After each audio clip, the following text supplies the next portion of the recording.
গেছি যে আমার ওই ওনার বন্ধুকে বললাম যে তোমরা পুটলাবাটি কেন পুটলাবাটি আমরা দেওয়ার যাবো, তা আমিও তো যাবো, আমিও তো যাবো, এই রতিটা এই সব তোমরা গুছার করছো, আমি লই যাই।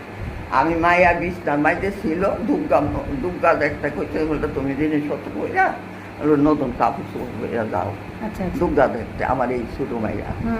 তারপর আমি বাড়ি আইছি, বাড়ি আমার সোনা গয়না যা তা ছিল ওটা সব একটা কোকটা ছিল, এই কোকটাটা বারিন্দাতে রাখছে, অনখেল ছিল না তখন। ওই যে কাপড় পরা আর ওই যে মায়ের লইয়া চলে গেল না, দেখেছেন বাবাকে দেখেছেন? আমার তার সামনে রইলাম, বড় মাকে দেখলাম, তার সব ফ্যামিলি দেখলাম। কোথায়, দেওঘরে? হ্যাঁ, ও দেওঘরে 3 দিন রয়েছি কেন। আচ্ছা আচ্ছা। হ্যাঁ, সে যেদিকে চাইতো সেইদিকে মনে করবেন যে